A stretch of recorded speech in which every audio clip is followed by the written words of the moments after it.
कहानियाँ एक जादुई संदूक में छिपी हुई। खुश आमदीद, ये है स्टोरी बॉक्स। कहा जाता है कि प्राचीन समय में एक बादशाह था, बड़ा ही निर्दयी और जालिम। उसका फरमान था कि जो व्यक्ति बूढ़ा हो जाए उसकी जिंदगी बेकार है, इसलिए उसे मार दिया जाए।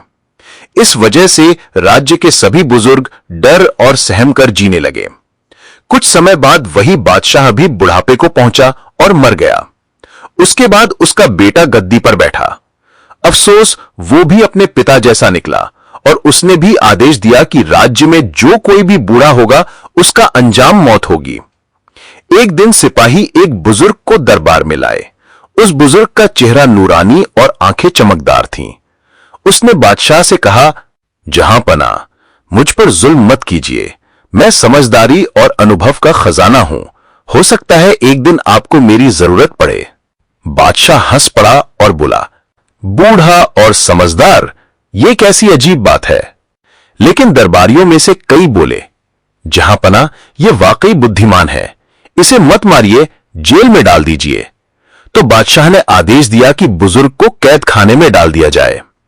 कुछ समय बाद एक व्यापारी दरबार में आया और एक नायाब घोड़ा लाया।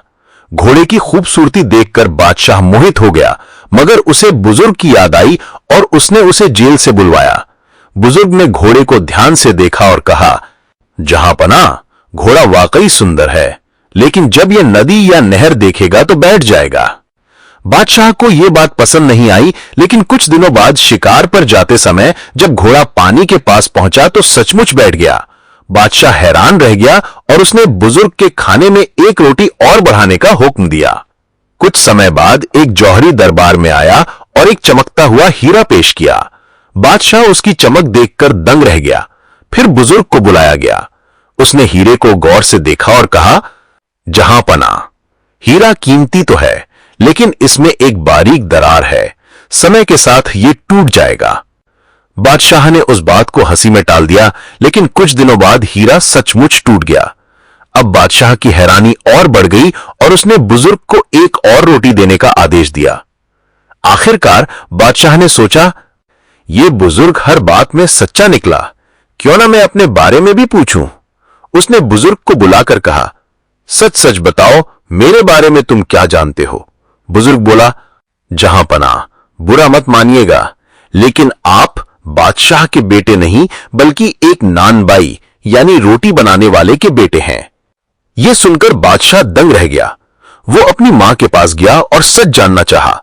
मां रो पड़ी और बोली, बेटा, यह राज अब खुल ही गया। तुम्हारे पिता के यहां संतान नहीं थी। लोगों की बातें बंद करने के लिए हमने तुम्हें एक नानबाई के घर से लिया और बादशाह का बेटा बनाकर पाला। अगले दिन बादशाह ने फिर बुजुर्ग को बुलाया और पूछा, यह सब तुम्हें कैसे पता चला। बुजुर्ग ने कहा, जहांपना, जब मैंने घोड़े को छुआ तो उसमें से भैंस के दूध की गंध आई। समझ गया कि बचपन में उसने भैंस का दूध पिया होगा और भैंस पानी देखकर बैठ जाती है। हीरे में बारीक दरार देखी, जान गया कि वो समय के साथ टूट जाएगा। और जब आपने हर बार मुझे इनाम में सिर्फ रोटी दी, तब यकीन हो गया कि आप नानबाई के बेटे हैं, वरना कोई बादशाह इनाम में जवाहरात देता है, रोटी नहीं। बादशाह ने यह सब सुना तो हैरान रह गया। उसने बुजुर्ग को जेल से आजाद किया और अपना सबसे बड़ा वजीर बना दिया। उस दिन से उसने जुल्म छोड़ दिया और न्याय के साथ हुकूमत चलाने लगा। राज्य में अमन और सुख शांति फैल गई। सबक: बुजुर्ग कमजोर जरूर होते हैं, लेकिन उनके पास जीवन का अनुभव और समझदारी होती है। असली ताकत तलवार या ताज में नहीं, बल्कि ज्ञान और न्याय में है। कहानियाँ कभी खत्म नहीं होती।